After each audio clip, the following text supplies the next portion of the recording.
People seem to forget that apartheid did not end out of Afrikaner goodwill. They were forced to end apartheid due to sanctions, due to a debilitating economy, and the exclusion came under global scrutiny, and South Africa was punished for it. The rise of Afrikaner nationalism, or the resurgence of Afrikaner nationalism, is nothing more than I'm excluded,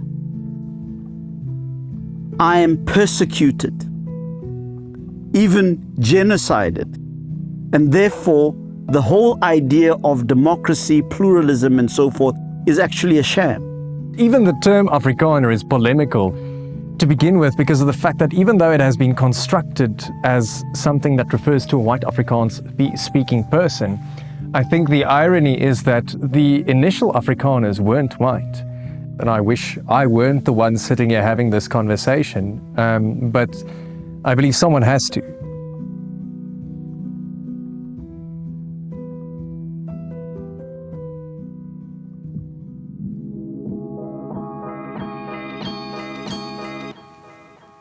I am really honored this evening to have this conversation with Dr. Tristan Kapp. He is, as you will hear in our conversation, a man that loves to push the envelope in terms of his worldviews, the issues that he challenges, the questions he asks. And tonight we're going to be speaking mostly and most directly about the emergence of Afrikaner nationalism, or let me say the re-emergence of Afrikaner nationalism in the democratic dispensation of South Africa. What lessons can we learn from all of this? What is going on? What is the reason for this resurgence, and what does it mean? And Dr. Tristan Kapp joins me this evening. Dr. Kapp, thank you so much for joining me. I really appreciate your time. Thank you for having me. So, one of the ideals of the new South Africa was for us all to espouse ideas of democracy, of pluralism, of inclusivity. And it came from a history of perhaps the opposite of that, which was apartheid. But there are those that are now arguing that the new dispensation, as much as it spoke of pluralism, of democracy, of hearing all of the voices in society, there are those that argue, and those usually come from a particular section of our community, and dare I say the Afrikaner community, that the current dispensation excluded them and the issues that they want to raise, the issues of their persecution, the issues of their exclusion. And we'll go into some of those things. And therefore, the rise of Afrikaner nationalism, or the resurgence of Afrikaner nationalism, is nothing more than the correcting of the idea that the current dispensation is embracive, pluralistic, because it didn't include them. And now we are seeing their voice being heard. Do you agree?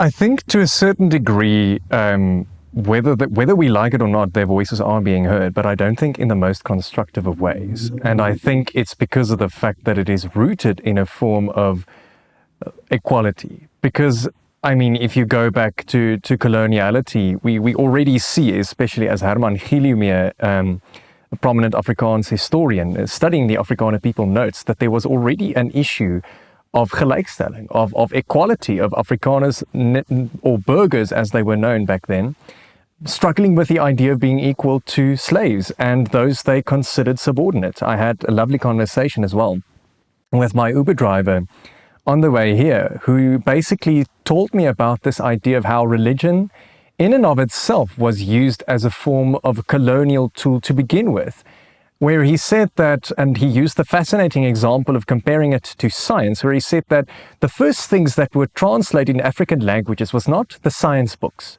it was the Bible. And one thing that I believe is quite prominently, I think, featuring in this whole conversation of the resurgence of Afrikaner nationalism, and I also think this idea of a struggle with equality, is this entitlement that is engendered in a sort of a religious mythology. A mythologization of the Boer narrative, this idea that Afrikaners are essentially a chosen people, that they are stuck in this historically revisionist mindset, that they are sort of an elect minority. Because these are ideas that have been entrenched in their cultural framework since the dawn of Calvinism, where especially if you look at the Institutes of the Christian Religion by John Calvin, you'll see that John Calvin in his Institutes literally says that God chose individuals out of his mere good pleasure to save. And that idea sort of transpired into a divine electorate amongst a racial chosen few, which also ties in with a lot of religious and French millenarian movements that we find today. But the fact of the matter is just that this entitlement in and of itself, I think, derives from automatic religious positions that, Afrikaners, and me being an Afrikaans speaker myself, grew up in this tradition of the Dutch Reformed Church, where you are, for example, completely segregated. You are not exposed to the lived experience of those who are different from you. You are not exposed to the lived experience of the lady who comes to work in your garden or in your house, who comes to iron your school clothes. You're not exposed to the lived experience of the guy who comes to mow your lawn every Tuesday, for example. And I think this cultural difference and this dissonance even has sort of underpinned the majority of discourse. Is because of the fact that these individuals, I think, are, to use an analogy, and to end off with that analogy, I think, is to basically describe a crèche where you've got a bunch of kids who are playing with toys. And this one kid's playing with toys, doesn't want to share his toys with the other kids, but the teachers want them to share. But this kid who automatically plays with the toys believes he's entitled to play with those toys because his parents are giving him access to all the toys he wants at home. And so, as such, the teachers force him to play with the toys, and he's yelling persecution, and he's yelling and throwing tantrums because he's forced to share his toys, because he thinks that the kid playing with him won't appreciate the toys. Meanwhile, the kid won't appreciate the toys for what it is unless he's exposed to those toys. And I think that in and of itself, I think, underscores a sort of an analogy. Do you understand? Does that make sense? I think there's a lot of sense that you're making there, but I want to push back a little bit, Tristan, and say the argument that is being launched by the ideologues of Afrikaner nationalism or Afrikaner nationalism is that the very idea that brought to us the legitimization of a democratic order in South Africa post 1994 was that all voices must be heard. That there must be an equality of all of the races. And by the way, I do want to go into how you center your response to a spiritual stroke religious aspect, because I think that there's something to be talked about there. But the thrust of their argument is that the reason why the referendum, I think it was in 1992, I think, got overwhelming support from white South Africans, particularly Afrikaners at that time, was because they wanted to be freed of the shackles of exclusivity and superiority, and they wanted to be part of the South African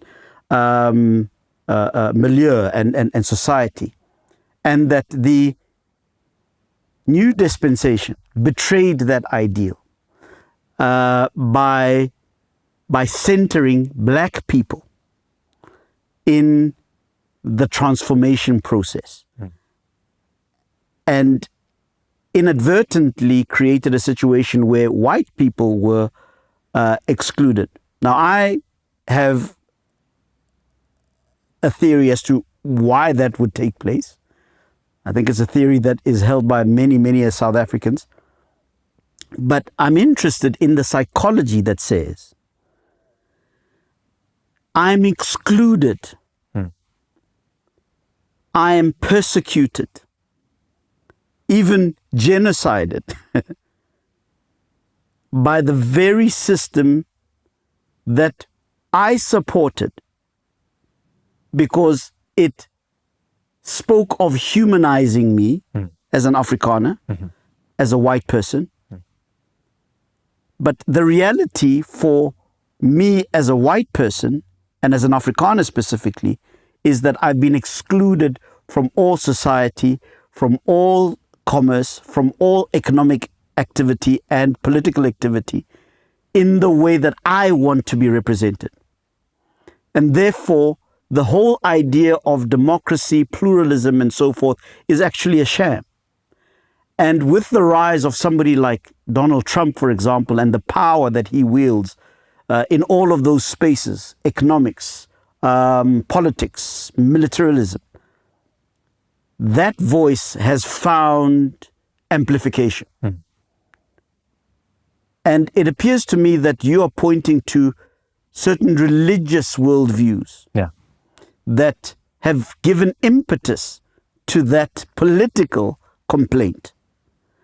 And so I ask, is it a legitimate cry by those Afrikaner nationalists whose voice seems to be getting a lot of momentum at this point in time? Is that a legitimate argument? No. I'll tell you why. Because of the fact that even the idea of Afrikaners being special victims goes back to history, ironically enough. Because even the term Afrikaner is polemical to begin with, because of the fact that even though it has been constructed as something that refers to a white Afrikaans speaking person, I think the irony is that the initial Afrikaners weren't white.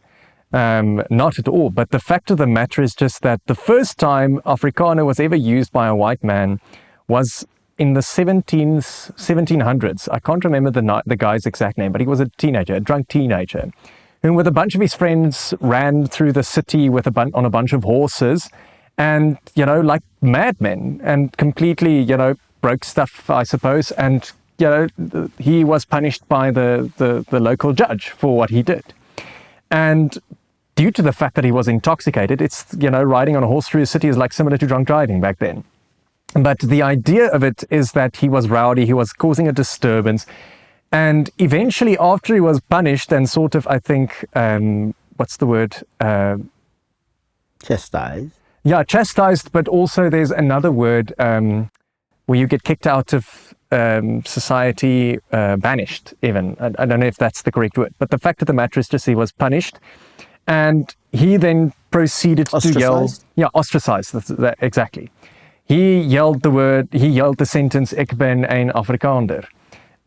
Sort of as a legitimate woe is me, I'm also a part of these individuals, and sort of changing the narrative of being an agitator to being a victim. And I think this is similar to what we're seeing here. With regard to apartheid, I think that we also need to note that people seem to forget that apartheid did not end out of Afrikaner goodwill.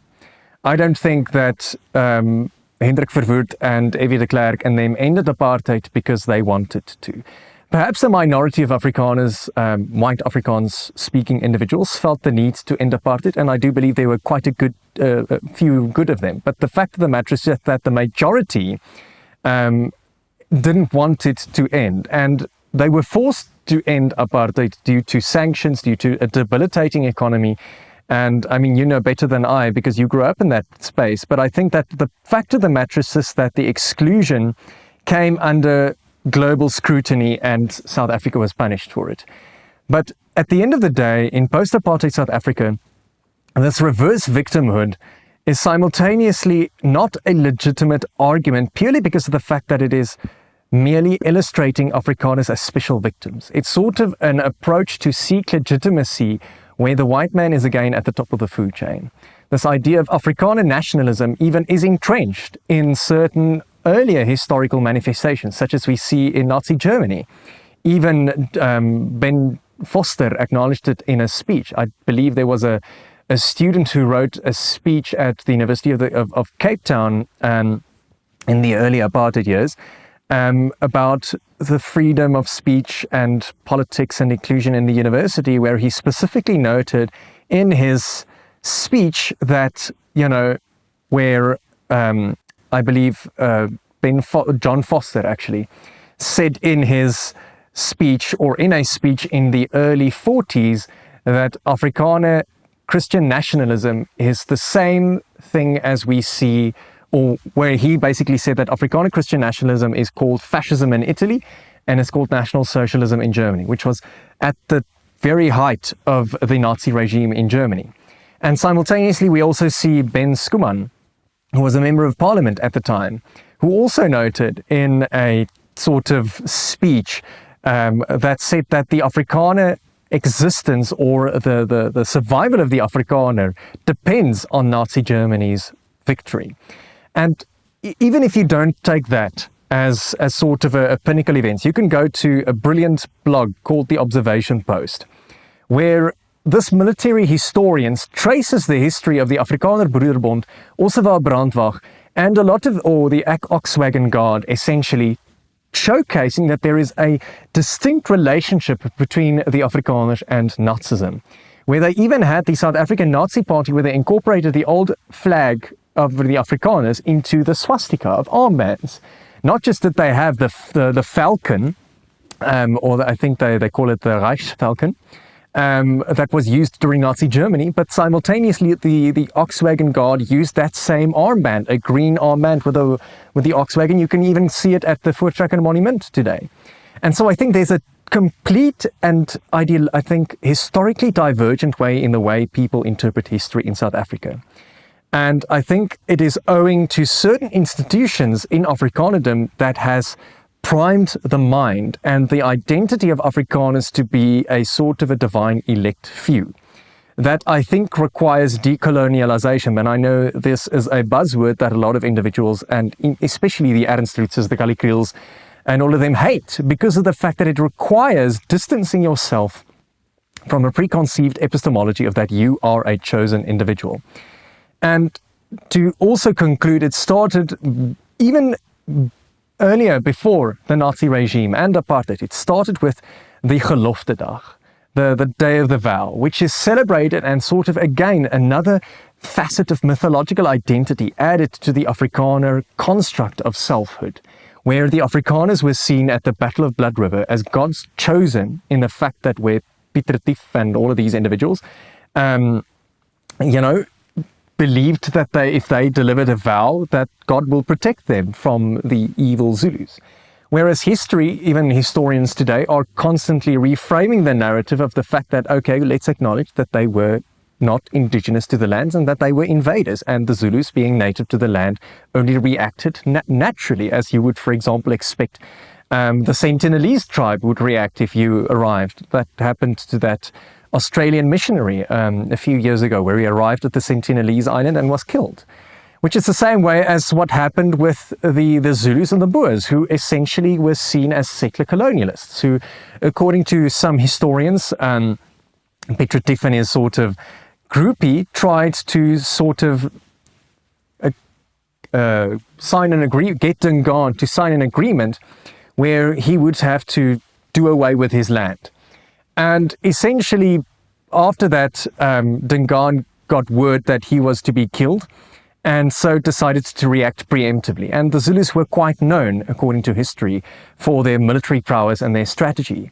But the fact of the matter is that this is not illustrated in the Day of the Vow narrative. And this is where the persecution narrative and the white genocide narrative sort of turns on its head. Because if you go and see the pictures of every day of these Afrikaners celebrating this history of that God chose the white man over the black man on that day, meanwhile the Zulus merely brought an assegai to a gunfight, is essentially something that you see not reflected in the celebrations of the vow, where after it was changed from the vow under the apartheid government, or the day of the vow, to Reconciliation Day, there's no amount of steps taken by these individuals celebrating the vow every day to sort of approach reconciliation and sort of mitigate a collective celebration of, we do away with these archaic narratives.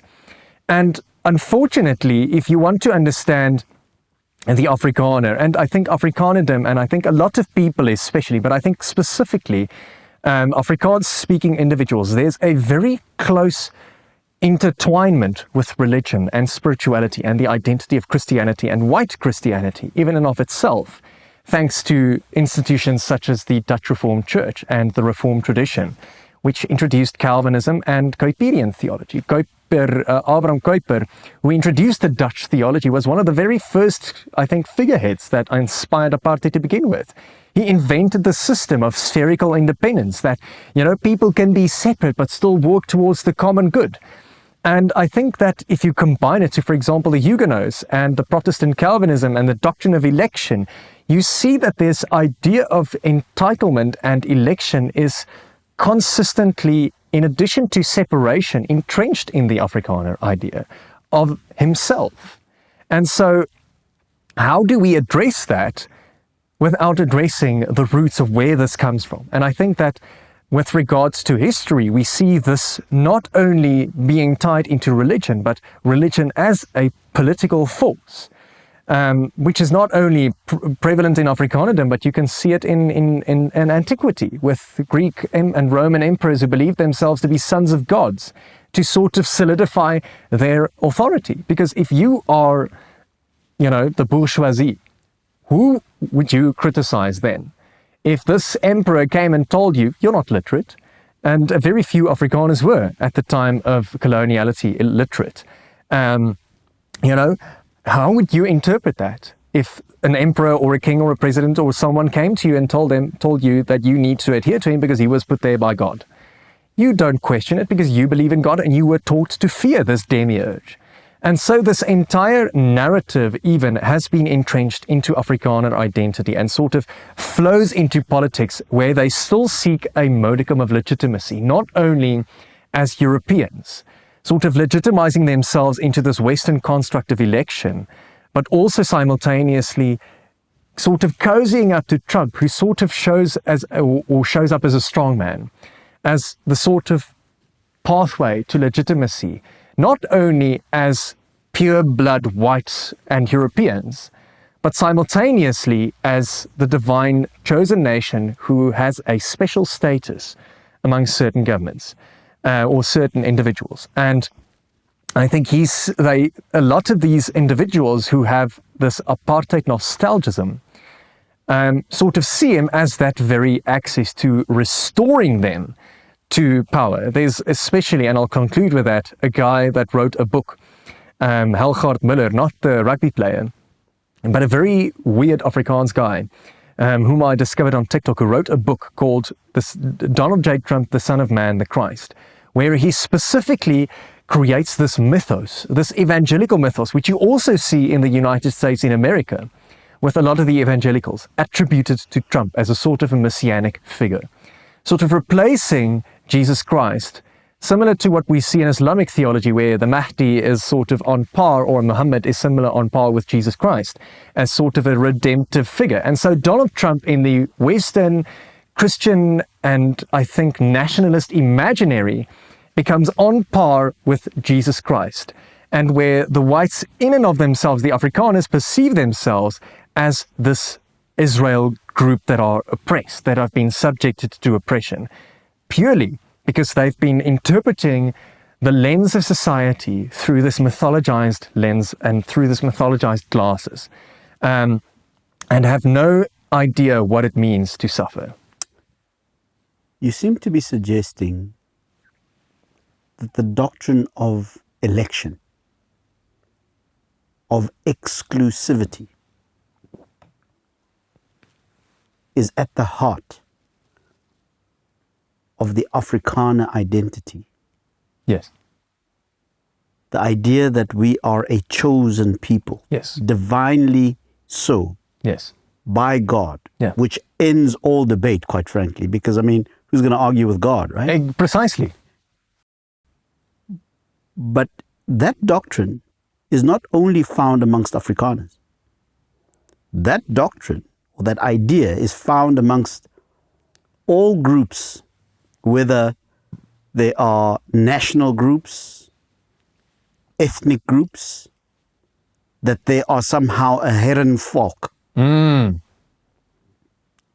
Even here, amongst African people, there are groups that will, for example, say that we are the people of heaven. Yeah. And therefore enjoy a greater status. Yeah. A good amongst example is other people, Ubuntu. right? So what I'm trying to ask is, it appears that the idea of election, which is also found amongst black evangelical churches, which is found amongst black Zionist groups, this idea of election, that we are an elect, a chosen people, is one that resonates not just amongst the Afrikaners. One would argue that the Afrikaners have the means, both intellectually, in terms of education, but also in terms of a long history of the expression of that doctrine in various ways, in terms of material resources, to be able to express it and therefore fight for that in a particular way. A fight against this ecumenical idea of the equality of man, the connectedness of man. I'm asking, I suppose, Tristan, is that why, for example, somebody like Charlie Kirk, one, had such strong resonance with a particular group of Afrikaners here in South Africa, but also black people, particularly those who come from the Pentecostal evangelic sort of groups that are connected to the idea of election, both here in South Africa and in the United States, and I suppose everywhere else.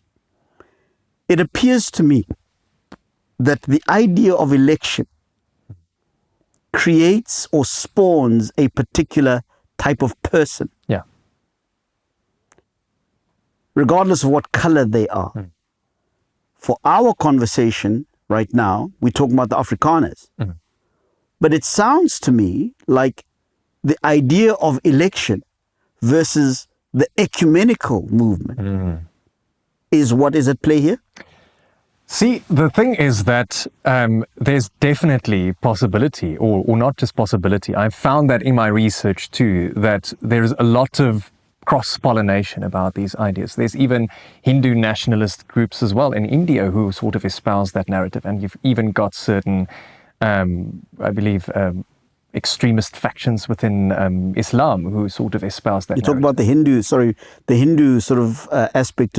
My understanding is that the swastika actually has Hindu origins. Absolutely. It has definite Hindu origins. And what happened was that the Nazi Germany just inverted that and sort of basically took it. It's based on this ethno-supremacist theory of what is known as the Aryan race, which is an ancient Persian word which comes from the Darius inscriptions in Persia, which is one of the oldest inscriptions we have of this idea, and is simultaneously in the Vedic religions. You can see this idea of Arya in the Sanskrit.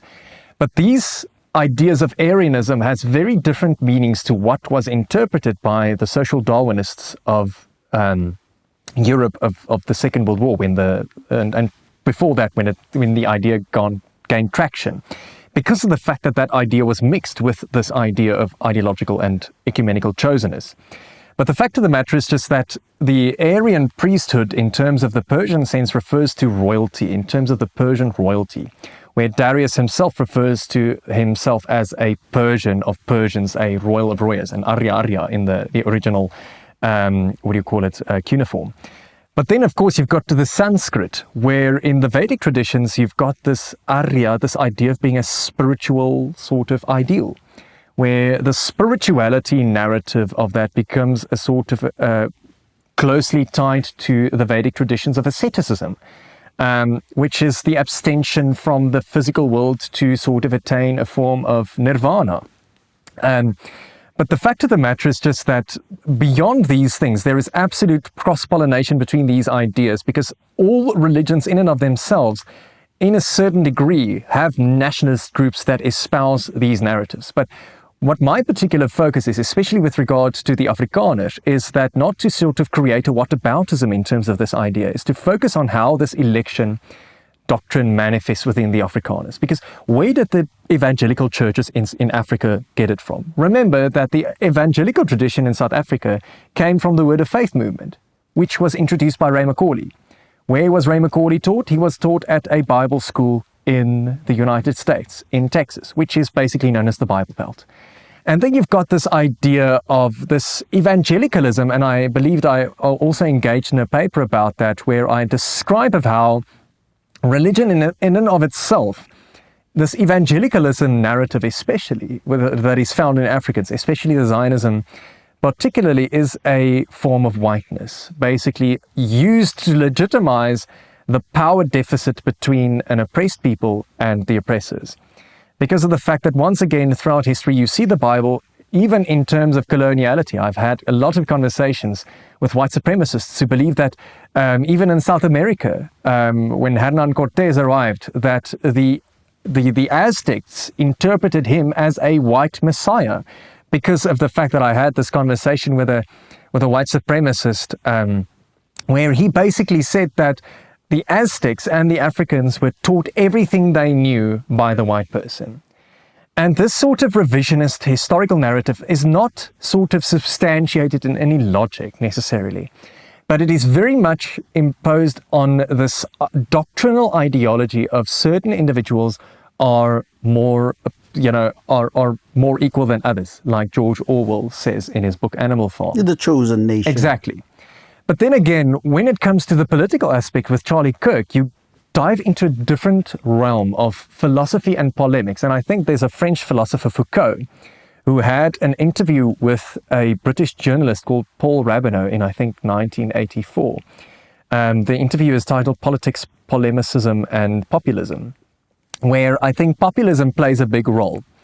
And I'll tell you why, because of the fact that when studying Charlie Kirk, you cannot study him without looking at Nazi Germany and Joseph Goebbels, who did the same with Horst Wessel, was assassinated by communists. Horst Wessel was a blonde-eyed, blue-eyed guy who served as the picture-perfect sort of example of the Nazi regime, of the Aryan folk. Remember what I told about how this Aryan ideal came entrenched into this white supremacist narrative of where it became identified and sort of appropriated from these ancient cultures into a white supremacist and Eurocentric narrative. And how Horst Wessel essentially became a martyr for the Nazi Germany, and where communists were vilified because of the fact that they were the ones assassinating Horst Wessel. Completely not, or at the time, completely disregarding the fact that the Nazi regime was an absolutely terrible and oppressive regime. But the fact of the matter is just that it was sort of romanticized and he was perceived as a victim. And where Charlie Kirk is on par with that narrative is where especially he sort of, and I always tell people, Charlie Kirk would approve what happened, or not approve, but justify what happened to Charlie Kirk. Where essentially he was assassinated because of the fact that he believed in the fact that a few deaths in society is par for the course if you have to protect your amendment rights. Part of the collateral damage? Collateral damage, yes, to sort of rights to bear arms. And we can all acknowledge that the United States has a gun problem. He did not raise an eyebrow with the school shootings. And I quite frankly believe that the shooting of Charlie Kirk was the only school shooting that the Americans ever cared about. If it weren't a trans kid, if it weren't a, supposed black kid, there's no scapegoat. And so this entire narrative of victimhood, this entire narrative of political scapegoats and sort of political ideologues is framed within populism as we've got this in-group and you've got the out-group. It's a very cultic mentality that we find in sociology. We've got a sort of a Weberian charismatic authority, which derives from the German religion scholar or sociologist Max Weber, who spoke about charismatic authority and individuals having the capacity to indoctrinate individuals with just mere words. And this idea of populism describing an in-group and an out-group and vilifying the out-group and saying, for example, the way Erika Borman writes about Kwasi's Ubuntu faith mission, for example, where she was experiencing a very exclusionist sort of environment where external individuals were vilified. And this is also what happened during apartheid, where there was the swart gevaar, there was the red danger, and eventually the satanic panic, where everything that resembled the other, everything that resembled something external to this elect few or this group is essentially vilified. And this is exactly what Donald Trump and Charlie Kirk did with their polemicism. Because of the fact that not only the populist narratives illustrating the out and the in groups, with the polemicism, the individual in conversation with you is not an equal. They are seen as an enemy to obliterate. And this is the danger of what you call polemicism, which Charlie Kirk was the poster boy for. He did not sit on campuses to convey de facto or stray communication with, equal interlocutors. That is why he only targeted undergraduate students and lambasted them, which is exactly, if you read the interview with Foucault, the French philosopher, with Paul Rabinot, and how he describes polemicism, where it's not a sense of equal interlocution to sort of gain towards a mutual understanding of truth, if you want to call it that. But it's a political tool to manipulate and to create perception and to facilitate ideologies. And we should also remember that even in the case of Charlie Kirk, this served as a political propaganda. He was the mouthpiece for Project 2025, which was a manual for authoritarianism. The conservative promising individuals a white Christian state. You can even see this propaganda sort of being regurgitated in the United States, even if on their Facebook page, the Department of Labor, where they've got white people sitting in church, white familial nuclear family ideals, which is essentially this romanticized narrative that has been incorporated into Afrikanism. And there's also been a lovely scholar, Carolyn Holmes, who did an interview with the Conversation Africa on where this political and sociological narrative comes from with the Afrikaners, emerging back to the Carnegie Foundation in the 1930s with the poor whites crisis. So there's this sort of historical identity where America was seen as the savior, because ideologically they were on par with what the Afrikaners aspired to be. And so that's why Charlie Kirk, in and of himself, became a conservative martyr, similar to how Horst Wessel in Nazi Germany became a propaganda tool. Not because the regime cared about his life, but because of the fact that his death sort of created a sort of a confirmation bias of that these individuals that Charlie Kirk debated with are completely intolerant. Whereas they say every accusation is a confession. Because if you look at certain platforms, and I've experimented with this on X, for example, where you've got this idea of freedom of speech, but as soon as the freedom of speech contradicts with what I believe the zeitgeist, and we know that what cesspool X has become, as soon as that ideology that you have confronts the zeitgeist that is, acceptable, you are immediately polemicized as this enemy of the public. And I think it boils down to what Karl Popper warned about in his book, The Open Society and Its Enemies, where he said that the very emergence of fascism is when people are more tolerant towards something or towards some ideals that they should not be, such as homophobia. If we're talking about, we can disagree about whether you like to be vegan or whether you want to be a carnivore, but what we cannot disagree with is when it comes to the equality of society and the fact that a black person has just as much right to be in a university lecture hall as I am. And the very fact of why Afrikaners created things like academia and Soltech and all of these universities and separateness is because they want to preserve that separateness. it's because of the fact that they have learned from the United States that these individuals whom they've been told to sort of hate and abhor is still the enemies of society. Let me ask you what might sound like a trite question. What's wrong with that separateness? I mean, I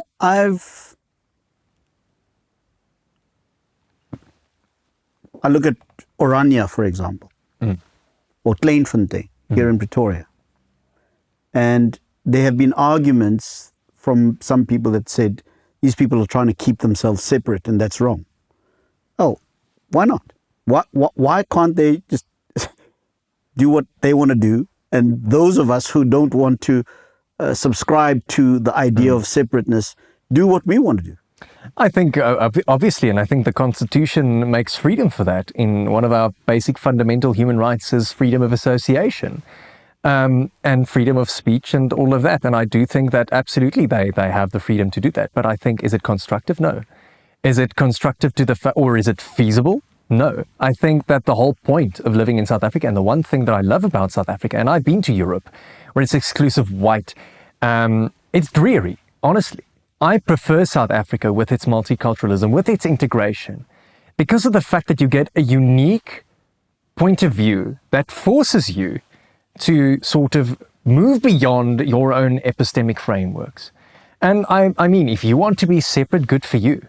But I mean, it's like that kid who sits at school during breaks, eating his lunch with him by himself. Well, I suppose that separateness then concretizes. It concretizes the ideas of I'm chosen, I'm different, and perhaps I'm better. Correct. And as you see, especially with Donald Trump, the separateness is not merely a desire to be separate. Otherwise, they wouldn't have gone pandering to the United States, where they had a conversation with the New York Young Republicans, the very same individuals who had a chat leaked from Telegram, where they basically, re-invoked humor that, or pejorative humor that alluded to Holocaust and anti-Semitic comments, where they believed in the raping of black women and all of that, and sort of espousing the New York Young Republicans now back then.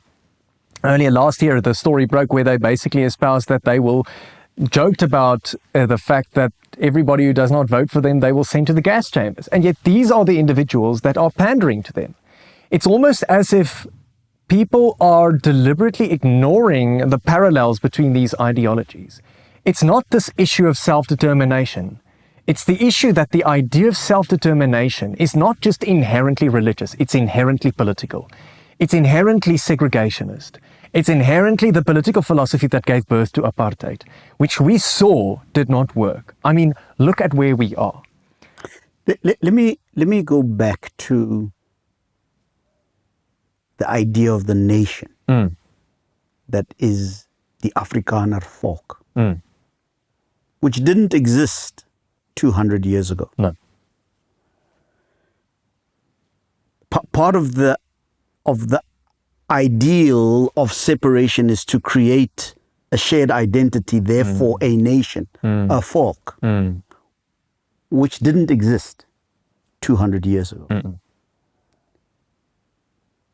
And because the Afrikaner folk is made up of different groups who appear in the South African context at different times. I mean, you've got, as you said, the burghers, then the Huguenots, and then the 1820 settlers, and who come from different parts of Europe, Germans, French, Dutch, and so forth. So they weren't a nation in the classical sense of the word nation.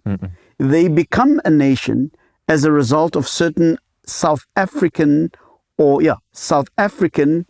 dare I say, African realities that force them to coalesce for their own protection, their own interests, and so forth. And in that sense, they begin to create a particular identity.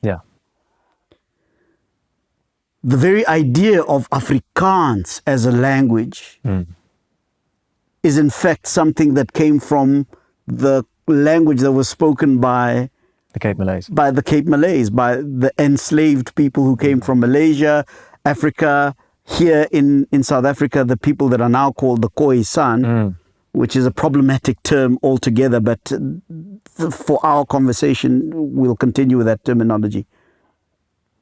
And a creolization and a coming together of this wonderful mixture that then later becomes given institutional recognition and political impetus, and a philosophical scientific language is created. Kudos. I got to tell you, I think that's brilliant, right?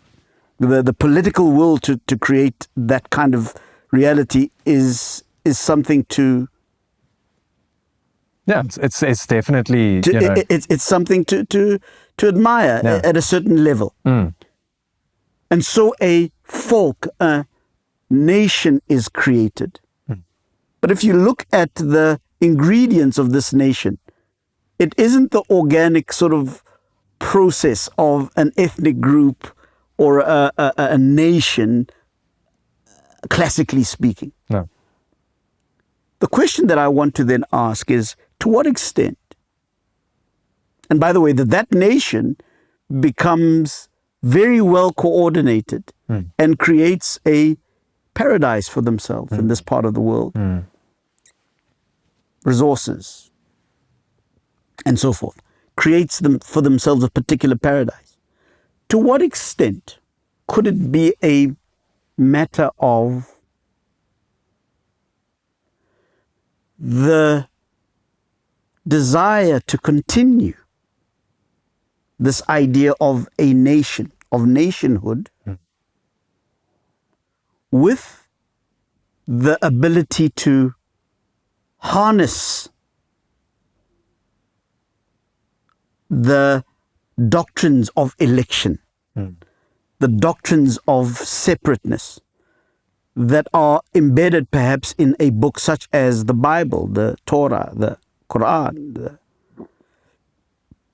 the Bhagavad Gita, to say that these are universal principles that are to be found amongst the Zulu, amongst the Hindu, amongst the Jews, amongst the... To what extent is one that a use for the creation of a nation, and to what extent is it legitimate or illegitimate? I think to first address the fact that the idea of chosenness isn't that universal. It merely emerged as a possibility of a sort of a syncretic ideal rather than a universal thing that is intrinsically in the presence of certain theologies. I've not seen... So you're saying to me that the very idea that it's universal is problematic? Yes. Okay. Yeah. I think that there are certain religions that emphasize on that, especially perhaps the Abrahamic religions.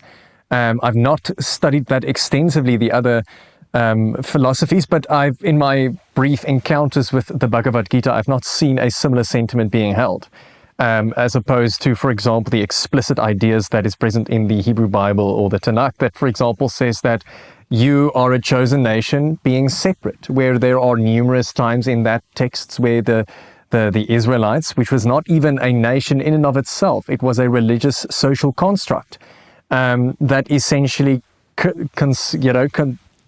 basically was a compilation of a wide variety of tribes, because Israel in and of itself was a very central, or not Israel, but the Judean Peninsula, even if you want to call it that, was a very central trade route back then. And so Jerusalem in and of itself was very focused in that matter. But so the idea of these nationalist concepts of individuals being chosen is absolutely traceable, more specifically and explicitly and more pronounced in the Hebrew Bible and Christianity, for example. But I think that the revivification of this sort of narrative is as a result of, I believe, individuals who realize that they step on the backs of others to come where they are. Even the concept of Afrikaans was hijacked as a colonial project. That's not saying that there was, for example, Dutch influences or French influences, but the very fact that Afrikaans came to be was largely due to the Cape Malays, who wrote the very oldest manuscripts of Afrikaans in Arabic, and which the manuscripts of Afrikaans was not a Bible. It was a madrasa, or a sort of a Quran, which I believe is part of an exhibit at Robben Island. The fact of the matter is just that we see a cultural syncretism. And I think that there's problematic ideas when people start to believe that they are separate, that they are pure, because of the fact that that nationalist ideal very, very quickly transformed into fascism. And that is what we see even in the Bible, where, for example, you see the Israelites, as for argument's sake, basically going to the Canaanites, the Amalekites, the Midianites, telling them that we want your land because our God told us that we can get what you have. And sort of these religious ideals sort of get transferred, I believe, into political concepts. I mean, we see it now with the rationalization of the invasion of Venezuela by Trump. I was just about to refer to that because of the fact that you see the very same thing. And the fact that people support it with regime change and with these arguments are just propagandic narratives, because of the fact that they refuse to acknowledge that the same things they accuse the ANC of, they accuse the Venezuelan president of. And is the same thing that Donald Trump is doing with regards to the United States. Please do not tell me that the American country has been this very idyllic protector and sort of patron saint of freedom and democracy all these years. That's bullshit. That's an absolute, again, referring to a religionist or a revisionist sort of historically anachronistic type of ideal that is dependent on propaganda, similar to the propaganda that individuals like Charlie Kirk peddled, because it fits the regime. It sort of supports the regime in order to create an idyllic narrative of that all animals are equal, but some are more equal than others. And some individuals, and as has been seen with colonial projects, especially with regard to religion, has been abused and used as a tool to oppress certain individuals who are perceived as inferior. And so when religion sort of mixed with, what do you call it, social Darwinism, this idea of inferior beings and individuals being genetically subhuman became intertwined with philosophy, where even the Nietzschean philosophy of the Übermensch was abused, which is not what Nietzsche meant at all. So the entire concept of a unified nation or a separate nation is, I believe, quite polemical even with regard to Europeans. I think that in African communities it works a little different, because you've got different tribes. You've got the Vendas, you've got the Sutus, you've got the Ndebeles, which all have a certain unique customs and traditions and beliefs. But I mean, even with regard to the African creation narrative of, I think it was Umbengangi. Yeah. There's no idea of chosenness. There's no aspect of these individuals. Well, that's the fundamental idea of Ubuntu. Yeah, precisely. That I am because we are. Yeah, precisely. So there is no such idea as these are more than these. There's no such idea in the Ubuntu doctrine. Yeah, absolutely. And there's no idea, even in the entire creation narrative of the people, you know, as you said, with the Ubuntu and the people emerging from the reeds, you know, there's no separation of these individuals. There is no idea that these individuals are separate. They are sort of a, even though it's very anthropomorphic, the idea of it being uniquely, I believe, ascribing to this naturist sort of sky god, and the religion scholar Messiah Eliade basically creates this idea of this fecundity of the sky god and Mother Earth being in sort of unison with each other in certain anthropomorphic religions, or pre-Christian religions, especially in Africa. And I mean, the fact of the matter is this: what fascinates me is the fact that how this Ubuntu narrative includes people of all backgrounds, of all creeds, and is not exclusivist, as is found with the religious ideologies portrayed and sort of embodied by the West, which is quite astounding, seeing as though the fact that we live in an I believe, an interesting historical milieu where I think we are confronted with these different epistemologies and where people in and of themselves have to realize that this identity of an herrenvolk, of individuals being chosen and individuals being separate, is not feasible. Every, I believe, culture and religion and peoples have the right to self-determination. Tristan, I want to go back to an idea that I sort of tried to introduce into our conversation, and that is the history of the people who later become the Afrikaner folk. The fact that they come from different groupings in Europe. Trump calls them different settler communities. The reality is that these are different groups over a certain amount of time, 400 years, who coalesce to form a particular identity called Afrikanerdom or the Afrikaner folk. But they are not in original terms or in classic terms a singular ethnic group. They come from different parts of Europe, and they are mixed together by circumstance, and if you want, happenstance, and a need to survive in what is otherwise a very hostile environment. The creation through whatever philosophies they adopt from various religious ideas, the Abrahamic religions, for example, Christianity, of a particular kind, that creates this idea that we are a separate group, suggests a plagiarism. It suggests a stealing of ideas that exist in ancient text for very Machiavellian reasons. Absolutely.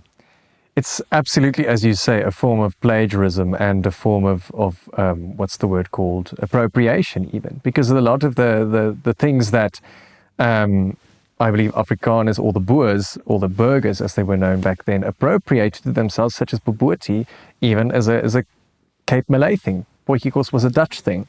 And so there's no, I always joke and say that you can't call bakkies and brandewyn a cultural identity. And khakis even. But the fact of the matter is you're onto something there because of the fact that there's been a lot of creolization happen. And there's a brilliant study that was published in 2020 by Professor Neil Holfelder and Schlebusch. I can't remember the other researchers' names, but where they found a percentage of Asian and African admixture in what is known today as Afrikaners. But remember, linguistically, the term Afrikaner was used by the Dutch to describe people who come from Africa. It was used to refer to as van der Afrika, was the full noun or the full description of it, which referred to people who were not from Europe, but who were white presenting. Because of the fact that these individuals who called themselves later Afrikaners were freeburgers. These were individuals who were descendants from slaves. And during coloniality, they had certain hierarchies for slaves. Either you've got a sort of a direct lineage between, a slave and a European national.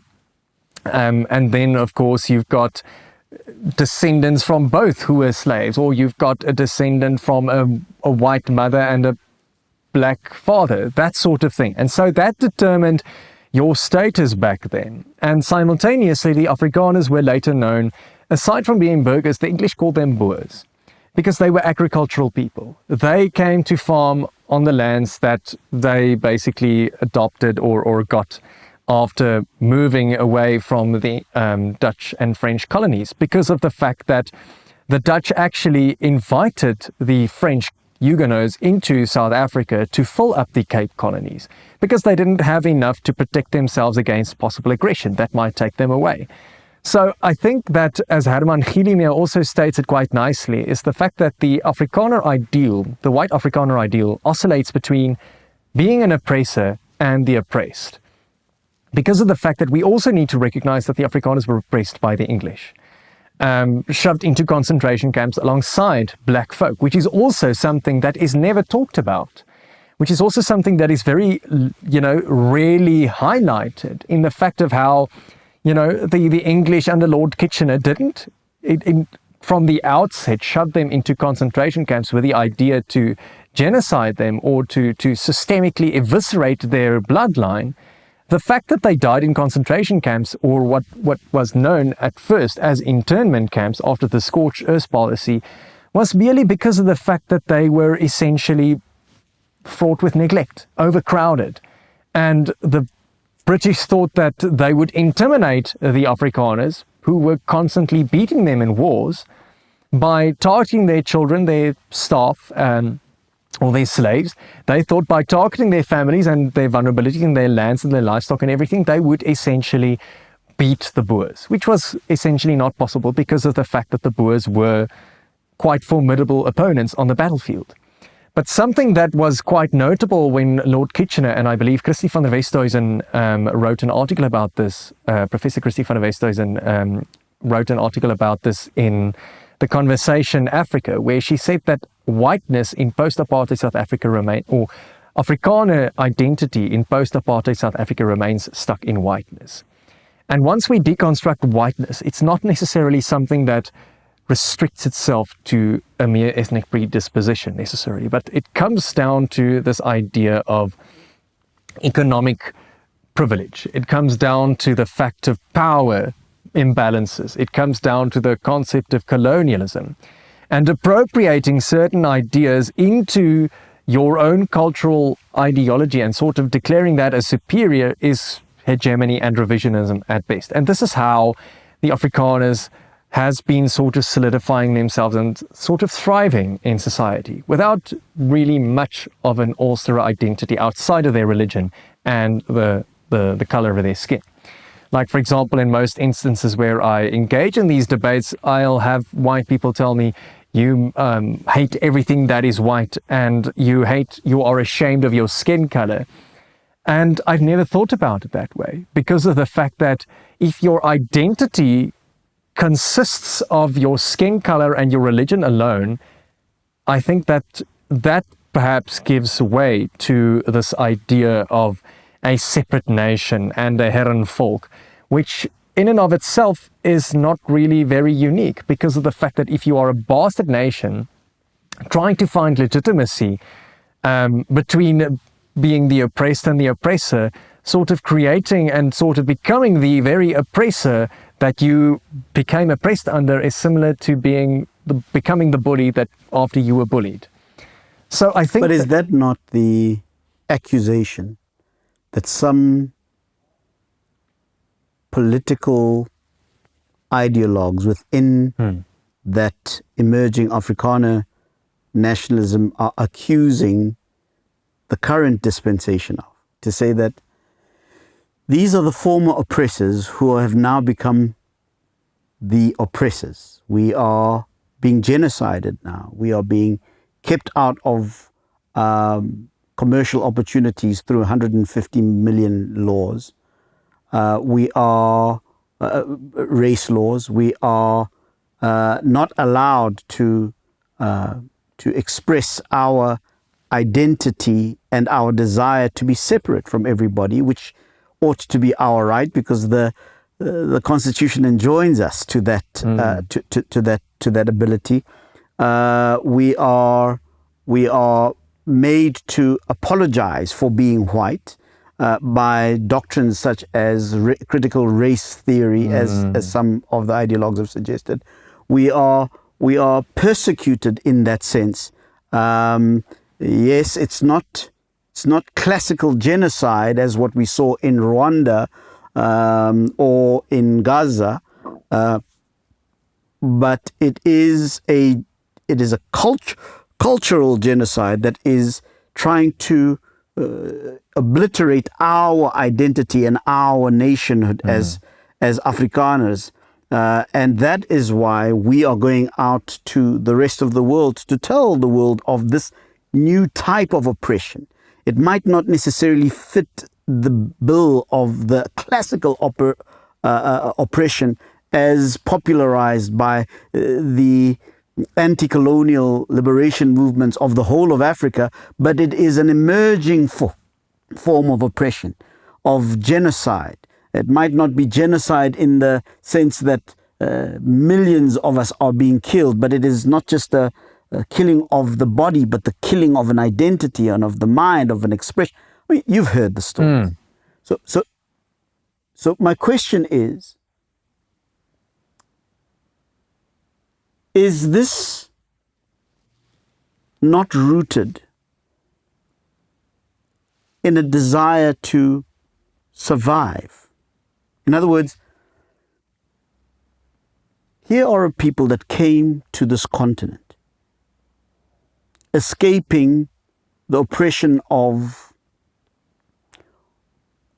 the fiefdom of Europe, and perhaps what they would call the religious oppression of Europe. But also many of them were people that had been sentenced and banished to the New World, right? That coalesced as a matter of pure survival and borrowed, and I'm being kind here, certain concepts from old ideas to give a semblance of a nation when they were, in fact, little groups of different peoples from different nations. But the only way that they could survive in this milieu, in this space, in this Africa, was to create the idea, first of all, that they are a nation. Secondly, that they have a language. We know where the origins of this language actually is. That they have a unique identity. They are the white tribe of Africa. And of course, these are people that not too long ago used to call themselves Europeans, but have now appropriate the identity of being African. Yeah. A unique Africanness in that it is white, it has European sort of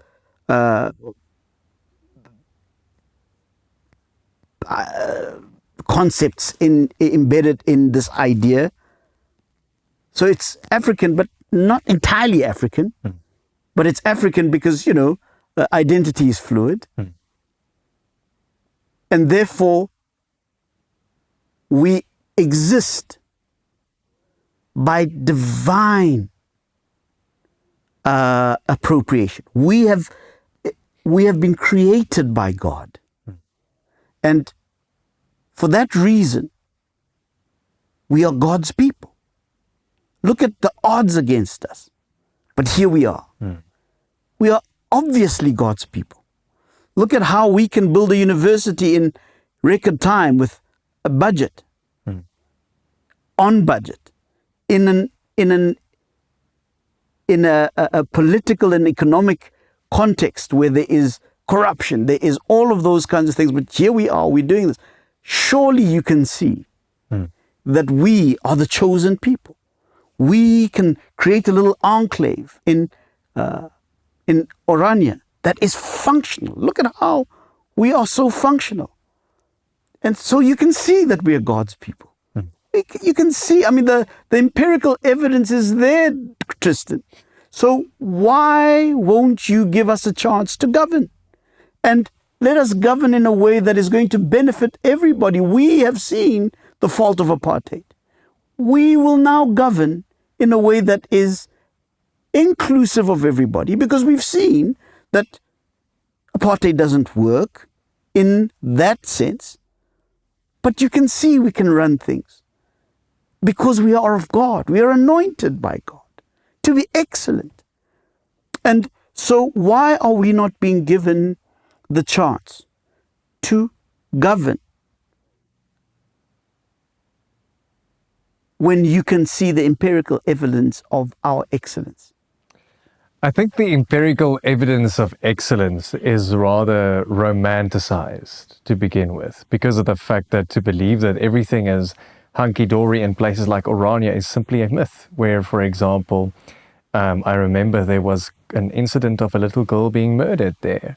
So it's not as utopic as people would like it believe. And I do believe that there's quite a lot of things that happen there that, you would quite ostensibly be uncomfortable with.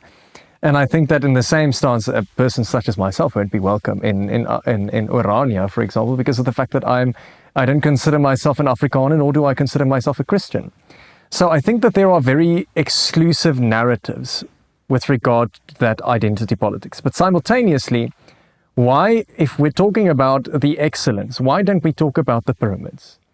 Why do we talk about the infrastructure built by the Mayans or the Native Americans? Why do we not talk about the mosques in Africa?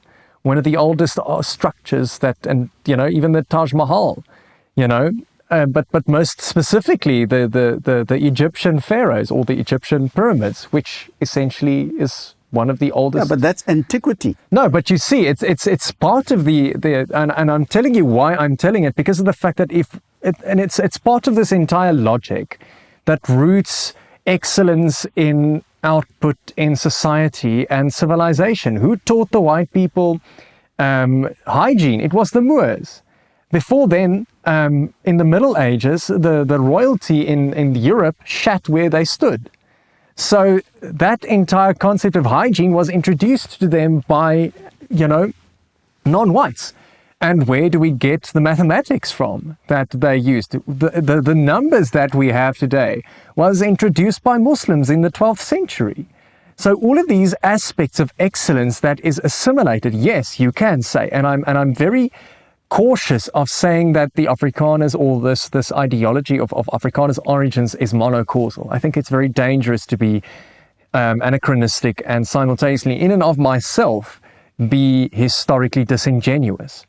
But I think one thing emerges quite clear is that the same way I believe that the Jews still have a historical trauma of what was done to them by the Holocaust, I think even worse is in South Africa during apartheid, because of the fact that one can easily say that apartheid was no different from the Nazi regime without the final solution.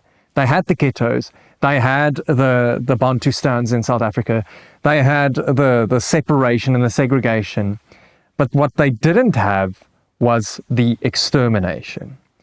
And I think that the fundamental ideology behind this is that, at least in Germany, they had the Nuremberg trials. In South Africa, we had the Truth and Reconciliation Commission, where these individuals were said away, like, tell us all the truth and you get away with a slap on the wrist, not even. And so I think this cultural trauma is still extant in the minds of certain Africans. And I think 30 years plus later is a very short lifespan. It's a single lifespan, even. Whereas even with regards to the Holocaust is, for example, ostensibly 80 plus years, which is also a single lifespan. Whereas in South Africa, 3 decades is quite young. So I think we're a very young democracy, even in that. And while I think there's ample criticisms to be directed at our current government with its incompetence, with its corruption, with its inability to govern, none of it is because of racial parameters. It has to do with corruption. It has to do with the idea that individuals prefer their own tribes and tend to sort of, even with specifically in politics, want to be in power, because as we know that absolute power corrupts absolutely. I also had this conversation with an Uber driver once where he told me that if you are used to poverty your entire life and you are used to being oppressed and you get the opportunity to have unrestricted access to wealth, unrestricted access to power, how would you use that? I do not trust myself with power, even though I do not come from such backgrounds. I do not consider myself in a position to be incorruptible by unbridled authority, which is what politics is. It's unbridled authority outside of democracies. But we all know that democracy in and of itself is a complex and nuanced phenomenon. But the fact of the matter is just that, yes, there are definite empirical evidence that individuals can govern, but I can say the same thing with regards to black communities, where, for example, there are sustainable things, where a black guy in a township invented a sustainable bricks, which is from recycled material. An Uber driver I drove with once told me that he studied engineering and invented petrol from plastic, or renewable energy from plastic. And he works as an assembler in a car factory. So these ingenuity, as I said, has been suppressed by a dominant narrative that is romanticizing this idea of the Boer, of the excellence that comes with white people. And this credence, this acknowledgement is not simultaneously extended to individuals. This is which is seen with regards with AfriForum and Solidarity with their slogan, "On Sal Self." If you go to their website, it's not as if they, for example, include or ostensibly extend a helping hand to individuals who are non-white. It's not as if they go fix the potholes in Mamelodi, but you'll frequently find them in Centurion with their people fixing with black labor the potholes. So the idea behind it is that, great, there is certain instances of excellence, but you cannot be revisionist in that excellence in saying that only certain people are excellent and capable of governance without recognizing that certain people have a backlog because of a regime that you did. And I don't know, I've not been able to confirm this, but I think there was a post a while ago that I shared where it said that Kali Kriel specifically and the entire white individuals who yearned back for apartheid, when there was the referendum that said that should we end apartheid, most of them said no, because of the fact that they endured a sense of privilege which was not afforded to the average black person. And I think this political instability is something that has not just existed during apartheid, it's a continuum of appropriation. It's a historical continuum that emerged since coloniality. And I mean, if we look at it from that, and I very much always tell people, even my mother, when we engage in conversations about this, it's very problematic to view things in isolation. To view apartheid in isolation without viewing it, without talking about colonialism, is problematic because it creates an important nuance that ought to be incorporated into what gave birth. And then even now, the ANC government, understanding the struggle, understanding Ubuntu, understanding the African communitarianism, and even the concept of Ubuntu is philosophically contested among African scholars of philosophy. So the idea of whether it's about the individual or whether it's about the community is quite different. But the fact remains is that, and this is something that I criticize academics usually, is that we can sit for hours and philosophize and essentially have conversations about things that are up in the air. But at the very basis of it, I think what I try to achieve with my conversations is to essentially navigate it towards a sense of integration, of where I can, and which I have found no problems with doing, where I can go into a driver with an Uber car and not have a conscious existence of races, which is not, unless, which is basically, I think, what makes my lived experience different from individuals like AfriForum. We speak about these race laws, and where they went to Washington with the Washington Memorandum, spreading disinformation about the Bella Act and the erasure of culture, of Afrikaans culture, as absolute nonsense, because I've not found that. I've not experienced any racism or any oppression or any lack of commercial opportunities in my studies or in my employment or stuff. In fact, quite the opposite. I think it's mostly my ideologies that have sort of become problematic to people who look like me, which is not about white people. It's exactly the individuals who are in power in certain institutions, who look and talk like me, but who preserve the conservative mentalities that is basically propping up the white right. And I think this is where the problem lies, is the fact that there's nothing wrong with self-determination. There's nothing wrong in celebrating your own excellence and achieving and celebrating the achievements which your community has done. But I think doing so at the expense of certain historical nuance with, for example, Orania, who still has certain busts of apartheid politicians, sort of illustrates to me that the idea behind that is not as bona fide as they would illustrate it. Similar to how people also say that Hermann Göring, who was the Reichsführer of Nazi Germany, he was a nice bloke. You would never find a nicer person than a Nazi in, Holocaust or in Nazi Germany. These were charismatic, round-of-the-mill blokes with great personalities, sociable personalities, and you will not tell them, you will not say that they believe in the fact that they are, if they were given the opportunity, that they would eviscerate individuals that did not look, talk, and walk like them. And this is something that I've consistently experienced with Afrikaners, and specifically with Afrikaans-speaking individuals within the Afrikaners. And this is an idea that is shared not by myself, but several other individuals who have found themselves at the fringes of society by understanding that there's a struggle history, by understanding this historical continuum that South Africa identifies itself in, and sort of negating an affiliation with certain oppressive regimes, but simultaneously recognizing the responsibility of integrating society, especially because of that history.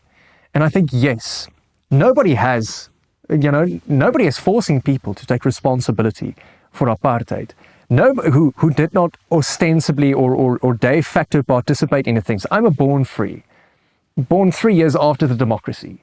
I'm not taking, I ought not to take responsibility for apartheid. But I think one thing that I need to take responsibility for is not what benefits me as a white person, given our history in South Africa.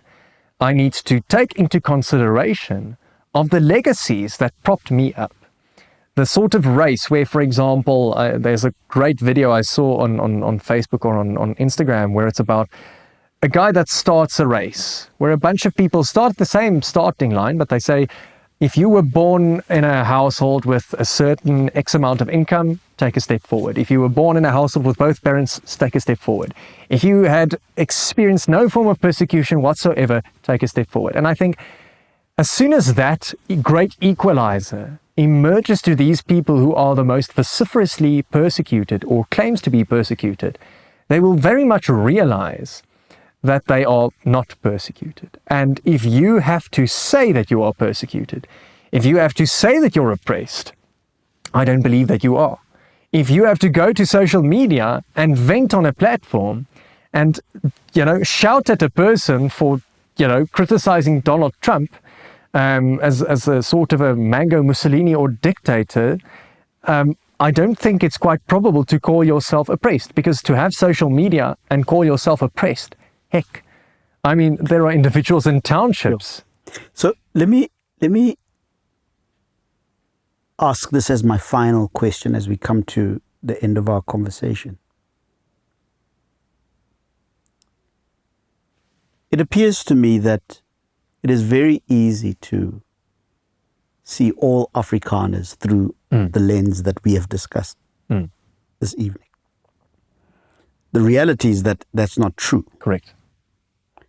We saw with the writing of the letter by a group calling themselves, not in my name, I think they called themselves, to say that we do not subscribe to the ideas of those who have appropriated the entire identity of Afrikanerness. Yes. We consider ourselves Afrikaners, but we consider ourselves part of the broader reality of South Africa and South Africanness. Yes. We are part of the evolution and the transformation process of this country, however uncomfortable it might be in certain instances. We are not being genocided. No. We are not being persecuted.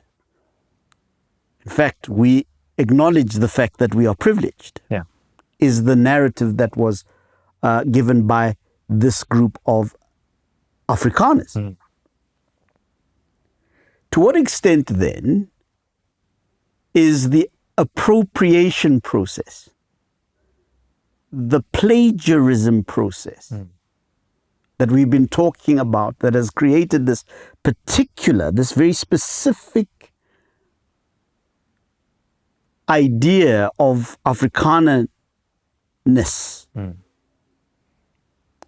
continuing to appropriate now whiteness, such that it is now appealing not just to Afrikaners, but to white people too. To say that you are a group of people that are being oppressed, attacked, genocided. We need to talk about this genocide one of these days. Victims of these 100 and whatever laws. Interesting that an ideologue of the group that has been pushing the idea of 140 whatever laws has now come out to say, no, we didn't say that these laws are against white people. It's very interesting. It's a conversation for another day. But Tristan, we've had a very, very interesting conversation sort of chronicling the development of the Afrikaner folk. And it's very easy in a conversation like this to caricature Afrikaners and make them to be of a particular demagogue of a particular universal worldview. But the very fact that we had some prominent Afrikaners who wrote a letter, I think they also call themselves Not in My Name, I think. Prominent Afrikaners who've contributed to the transformation process of this country in the most admirable ways. People like Max Dupré, for example, Ruda Landman, Professor Piet Krokam, Theo Venter as well. Theo Venter, all of those kinds of people who've considered and wrote down a document to say, listen, we are part of this community. We are South African. We do not consider ourselves as oppressed. Neither is there a genocide taking place in South Africa. We are part of the evolution of this complex reality called South Africanness. And we reject some of the ideas that have been put forward by some of the organizations and individuals that we've been discussing this evening. That says to me that we need to be careful about how we even have the conversation of Afrikaners, Afrikanerness. But I want to ask the question that says, in a situation where a group believes that they are in existential danger, as perhaps they were during the times of the abolition of slavery that created the moving away from the Cape into the hinterland of South Africa, because of in the Groot Trek moment. The creation of a nationhood out of smaller groups that came from Europe over a period of time.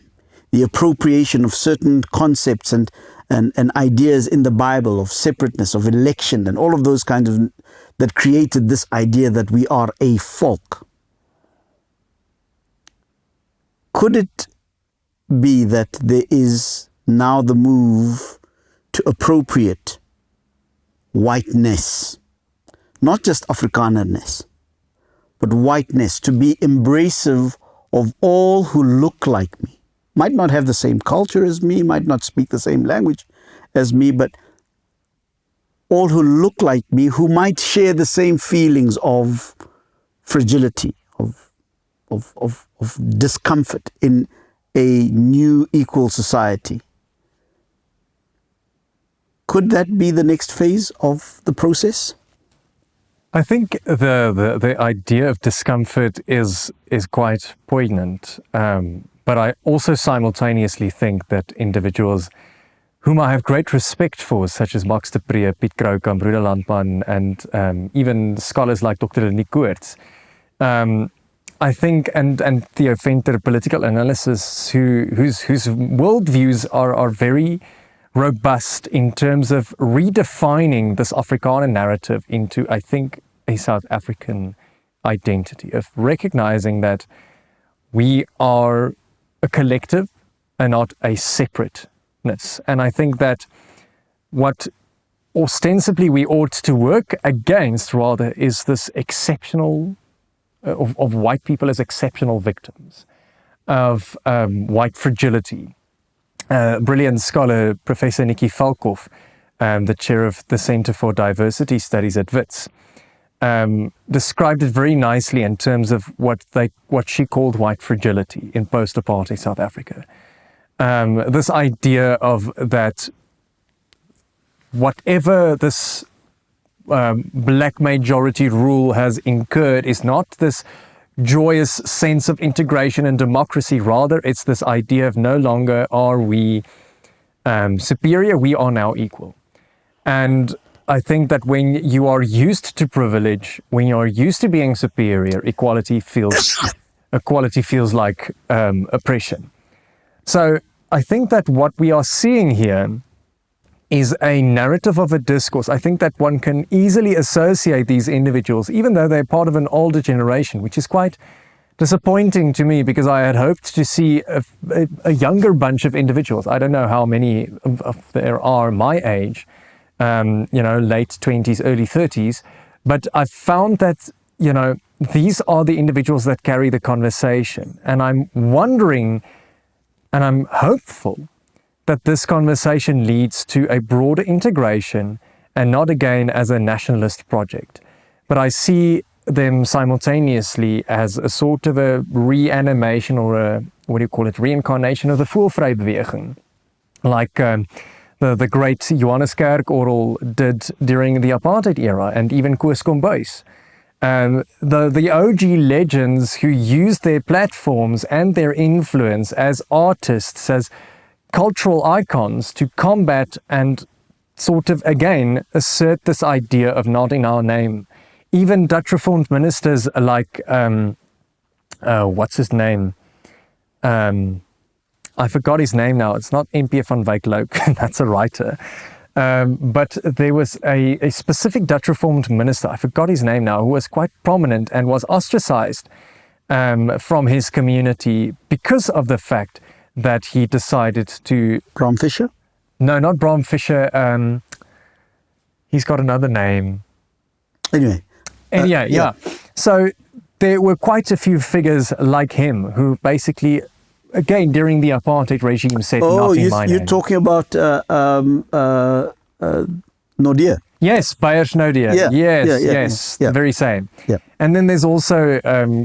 colleagues of mine like Professor Dion Foster at the University of, who was a professor at the University of Stellenbosch and now is at the Vrije Universiteit Amsterdam.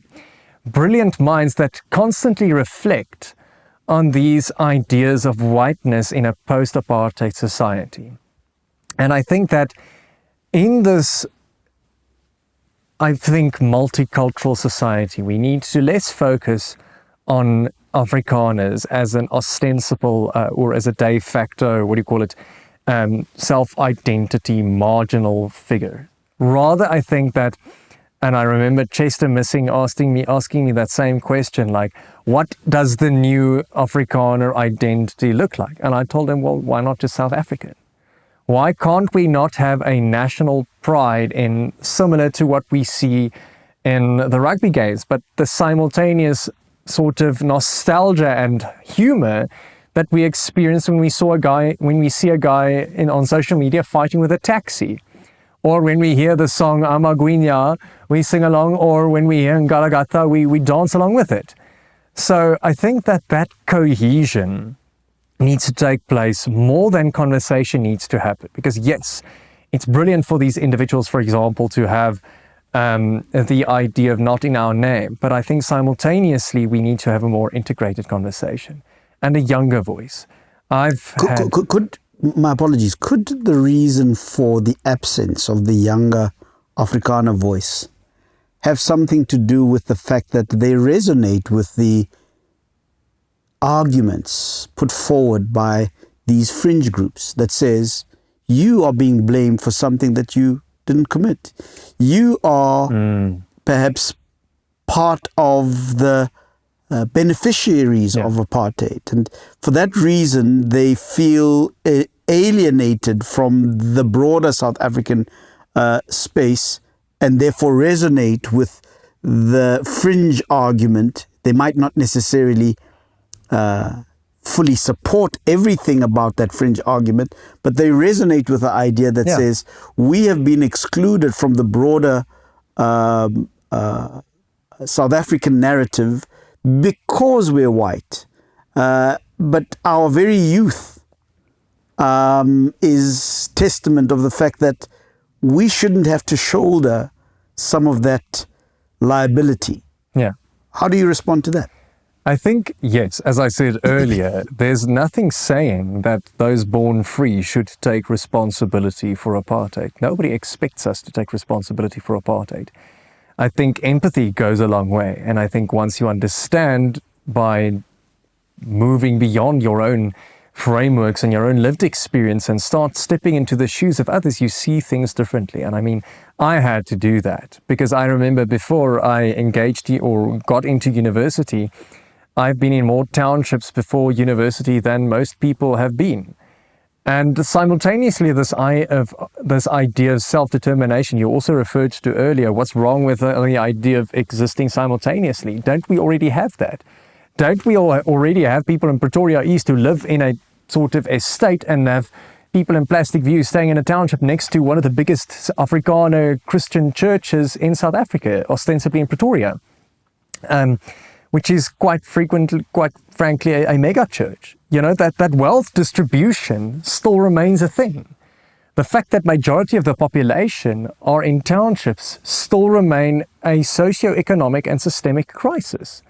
And generational wealth and generational poverty still remain conversations that need to be engaged in. But you see these individuals who are on the fringes of society, and we spoke about polemicism and populism earlier, is abused as a narrative by using the ANC's corruption, by using the political corruption that we see Kill the boer, kill the farmer. Yeah, from that. And we fail to see the historical nuance, because even I recognize that the kill the boer, kill the farmer has never made me feel in danger. It has never made me feel that I am, sort of mentally or any form of violence. Because of the fact that I know that in the French Revolution they had Asaria, which is exactly the same thing, where they demand the hanging of aristocrats on the lampposts. Or there's the song of Try That in a Small Town, which is a sort of a propagandistic narrative song that was a country song that was quite popular in the United States not too long ago. You've got to explain that to me, and I ask that really genuinely. I come from a community that knows many such songs or chants. And I can tell you, Kill the Boer, Kill the Farmer is probably one of the tamest, okay, that come from many centuries of resistance against colonialism, right? Absolutely. Why is it that the Kill the Boer, Kill the Farmer chant has drawn so much? Is it because of the Julius Malema? I mean, that chant is older than Julius Malema, by the way. Absolutely, Peter Mokaba. So the point I'm trying to make, no, even older than Peter Mokaba. There are different versions of that chant that appear in different phases of the fight against colonialism and later apartheid. That go back to many hundreds of years, right? And there are many other such chants that are spawned by the community themselves as they resist the idea of being second class, third class citizens and so forth. I'm really curious. There are many, okay, that are not connected to a particular individual, like a Julius Malema. And for many people from my community, for example, Julius Malema is one of the people that has been singing this song, but this song was sang by many other people long before Julius Malema. Absolutely. What was the reason for the focus on this particular song? I think firstly, there's the article written by Professor Hannelie Marx-Knudse on the romanticization of the Boer narrative, where the identity construct of a Boer is not necessarily restricted to the colonial narrative or identification or association, rather, of them being agricultural, most individuals have sort of adopted Afrikanerhood as synonymous with the idea of boer. You'll see, for example, I don't know. Which predates the idea of boer being a farmer, right? Correct. So the point I'm trying to make here is that is this a moment of historical disingenuousness? In other words, the term boer later becomes associated with agriculture. Yeah. But the English call the burghers boers not just because of their agricultural prowess and affinity to agriculture, but because they saw them as a lower class of white. Absolutely. Even the Dutch, for example, the term boer in the Dutch language translates to peasant. Yeah. So at which point do we come to the identification of the historical word boer just to mean farmers, and not just farmers, white farmers? Yeah.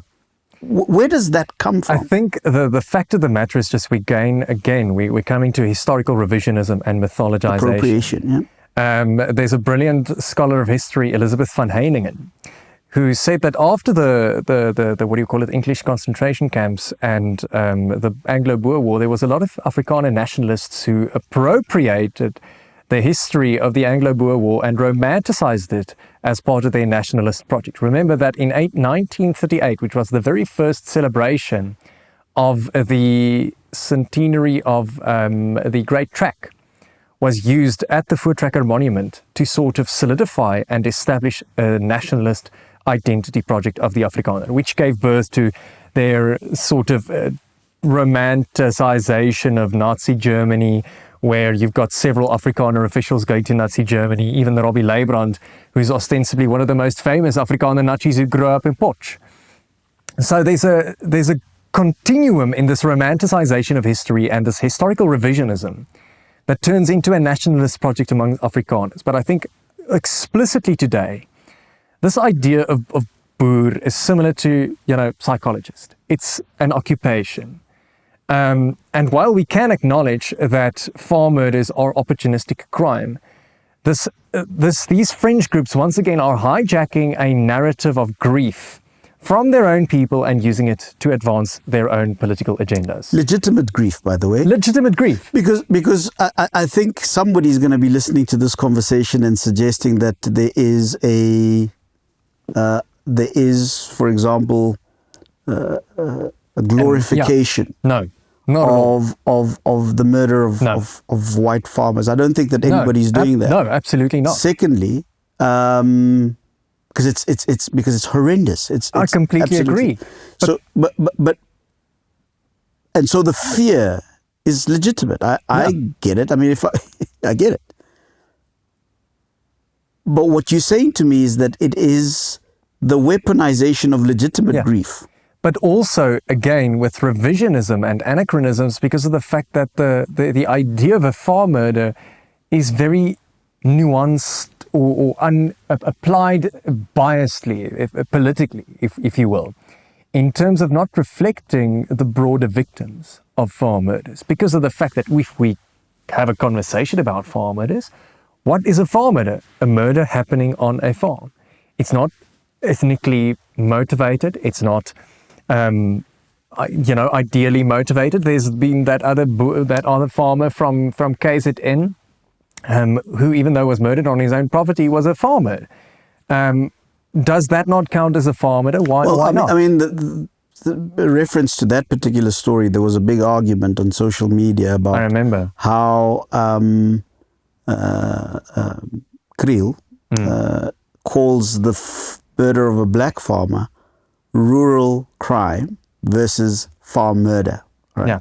And there was a whole conversation about that whole segregation and discrimination Absolutely. In the language. Yeah. Be that as it may, Tristan, I'm confused a little bit by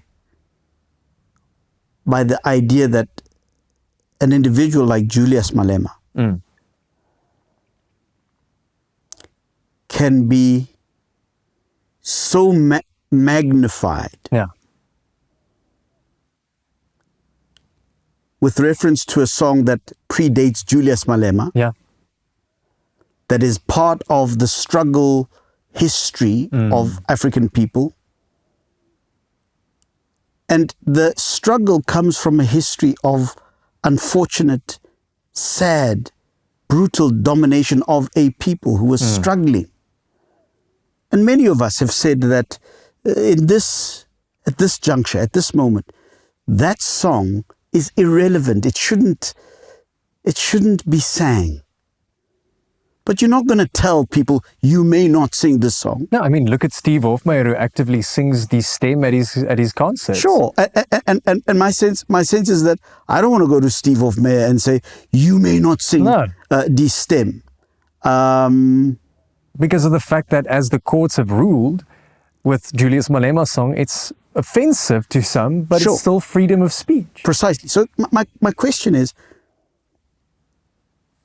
how is that possible that one individual, Julius Malema, who represents a party that is really 9% of the voter population, who was kicked out of the ANC precisely because, amongst other things, his refusal to comply with a directive that said, don't sing this song because it's no longer a requirement in this particular context. And that was part of the reason why Julius Malema, one of the reasons why Julius Malema was expelled from the ANC.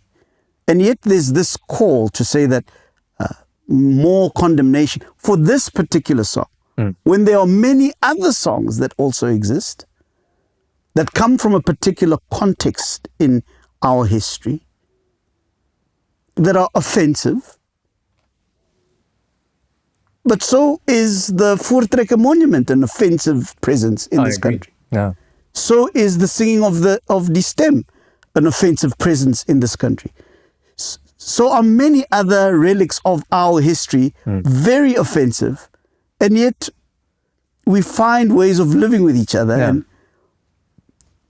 I'm genuinely wanting to understand, what is it about this particular song that has raised such prominence to the point where it is discussed in the Oval Office when President Ramaphosa and his team went to go and speak there? Explain that to me, because I think for a lot of black people, it is quite confusing. I think there's a whole misinformation chain involved, and I think social media, and it's one of the things that I investigate in my research in studying not only digital religion but also a phenomenon known as conspirituality.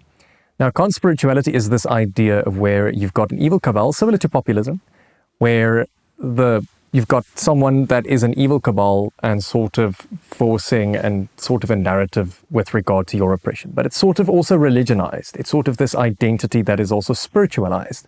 Similar to how, for example, white fragility and Afrikaners as superior victims, essentially, as some researchers would call it.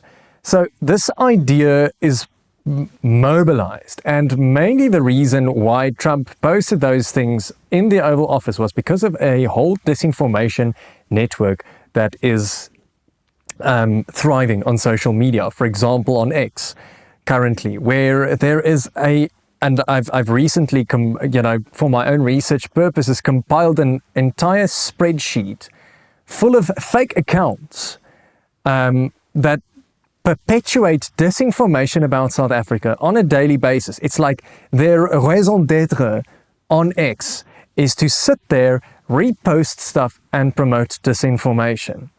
And the fact of the matter is they originated from this one guy, again a martyr, like Charlie Kirk, like Horst Wessel, ex-boer known as Sebastian Jooste, the guy who was exposed by News 24, and the accounts that engaged guy that with looks him. after his parents' yes, the very same. bed and breakfast. The very same. Right. Who considered himself, again, a boer and a farmer, showcasing the romanticization of this ideal, similar to how the Übermensch in Germany was a romanticized ideal, similar to how the Arier in German was a romanticized and appropriated ideal to sort of create a cultural and sociocultural ideal towards identity. And I think this is what researchers such as Professor Marx Knudse identifies as that the wear of boerboel clothes, the sort of robust masculinity, the idea of patriarchal society, Christian, conservatism, the whole halo effect that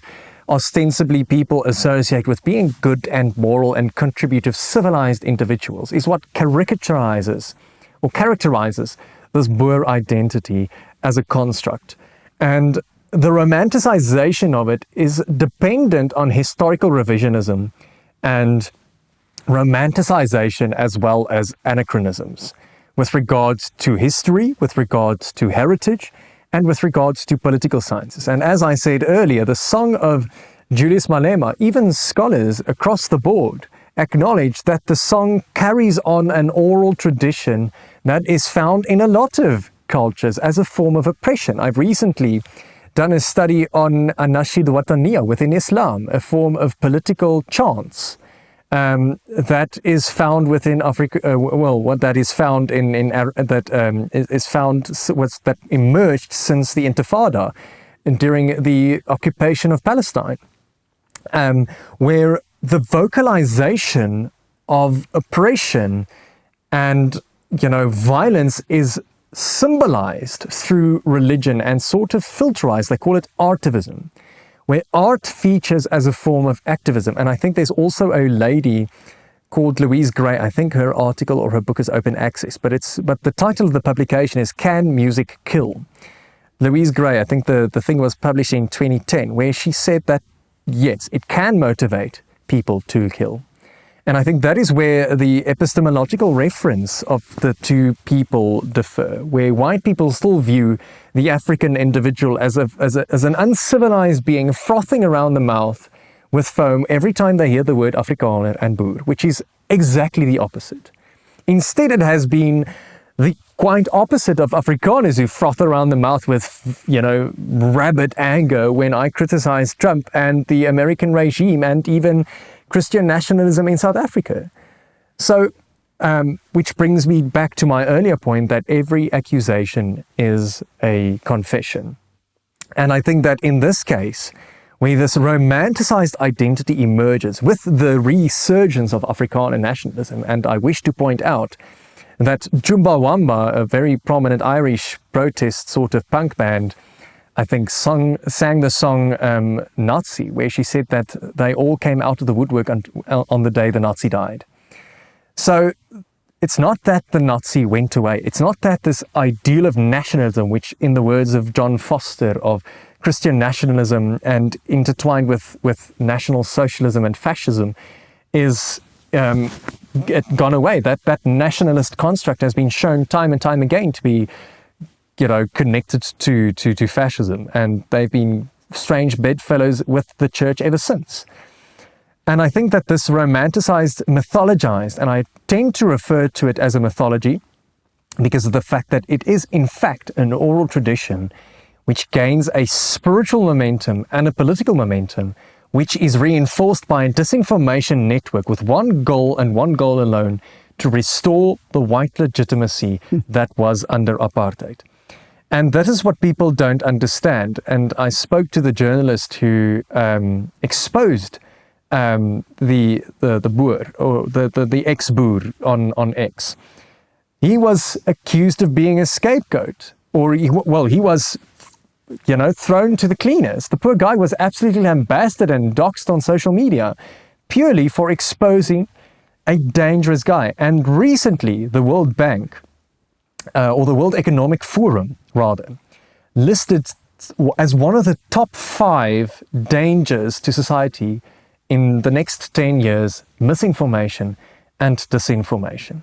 In the 4th Industrial Revolution, with regard to digital information and digital religion, which is my field specifically, we have not yet understood or demythologized this connection between religion and disinformation on social media, which is quite profoundly interconnected in today's Afrikaner society. And I think that is where we need to curb these things, and where this whole disinformation network, hosted or promoted by individuals like Ronaldo Gous and Rob Hersov and Ernst Roots and, all those figures that went to the United States to go and take selfies in front of the White House and, cheers with a glass of champagne like Ernst Roots did, and the guy from Orania, I always forget his name. But the fact of the matter is just that these individuals have an ideological motif. And I really don't understand what it is. I just don't think it's feasible. I don't think it's sustainable. And I think it basically is trying to do exactly what Trump is doing by being intolerant and weaponizing intolerance as a political weapon to those who are essentially the other. Dr. Tristan Kapp, thank you so much for joining me. I really, really appreciate this conversation. I think it's timeless. I think it's very, very important. I want to say this to you. What we have come to call the Afrikaner people are an important, integral part of the history, the present and the future of this country. I don't think that any South African of goodwill wants to wish the Afrikaner people away.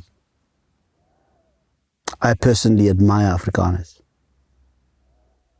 But I am concerned, deeply concerned about a voice that wants to be revisionist, that wants to be ahistorical, that wants to create the impression that they are genocided,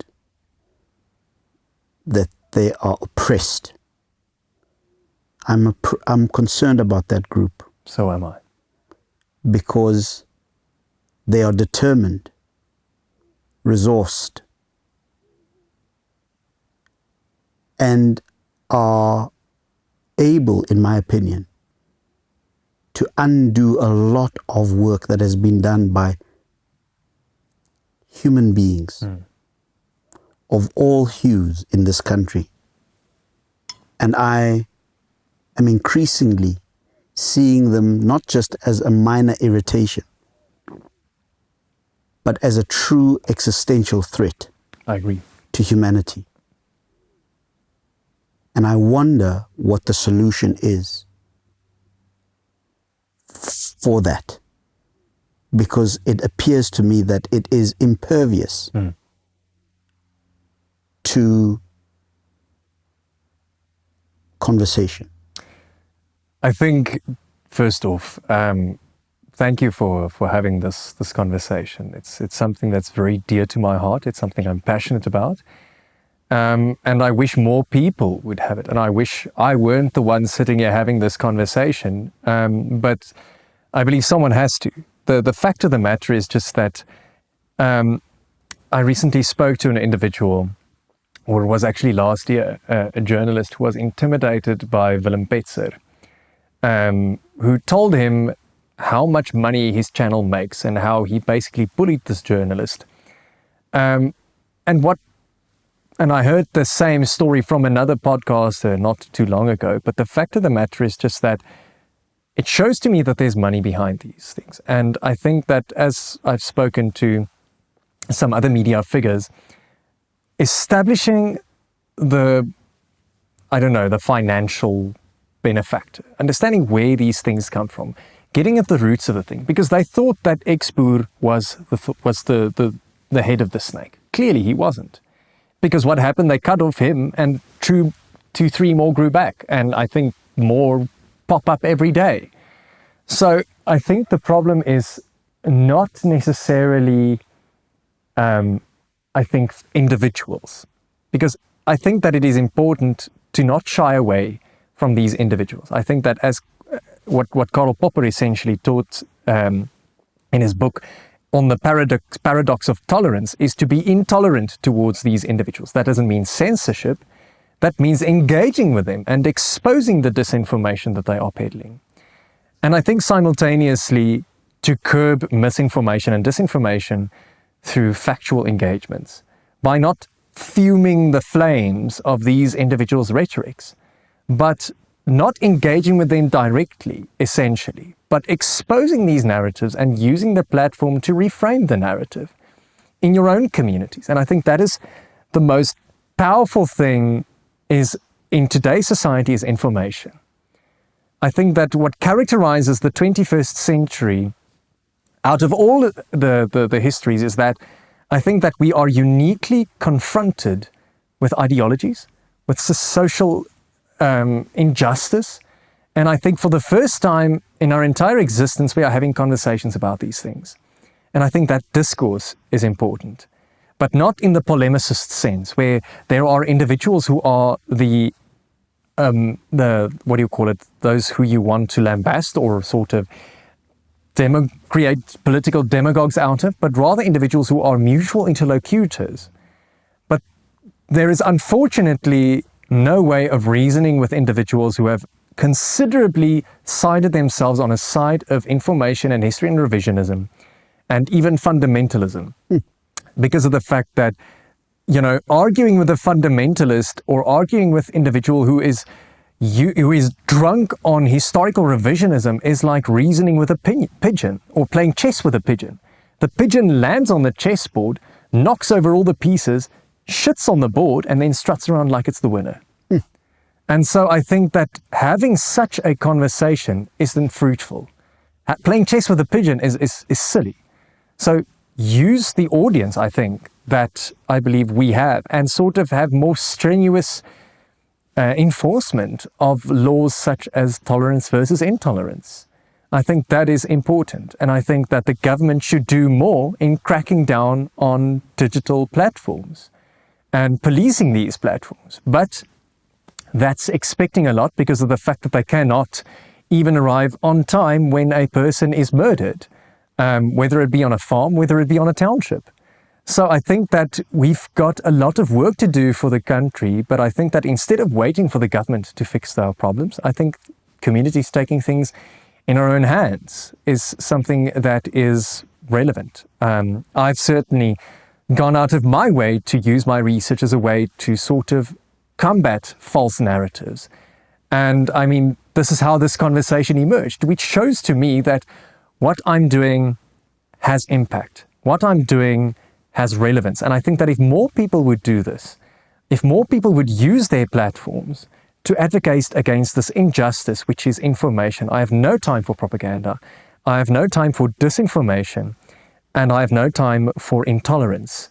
I think that if people would exhibit the same frustration as I have, I think that we would have a better society. Although I do not claim to speak for anybody else except for myself. And I know that if you are able to piss off the wrong people, then you are ostensibly doing something right. Dr. Tristan Kapp, thank you so much for joining me this evening. I really appreciate it. And how do people get in touch with some of your work, your literature and so forth? Well, they can find me everywhere. I'm on Instagram, on LinkedIn. I mostly post on my website, drtristankapp.wordpress.com. But yeah, you just have to, I'm on Facebook. You can reach out to me there, or on Instagram, or even X, which I tend to wean myself off. But nonetheless, I am everywhere. And yeah, I am quite happy to engage in conversations with individuals. Well, thank you for listening to this very, very important conversation. A little lengthy, but I think it has dimensions to it that are going to require us to engage with the content and think a little bit deeper about the implications of what we've been talking about. I hope you've enjoyed it. Thank you for joining us.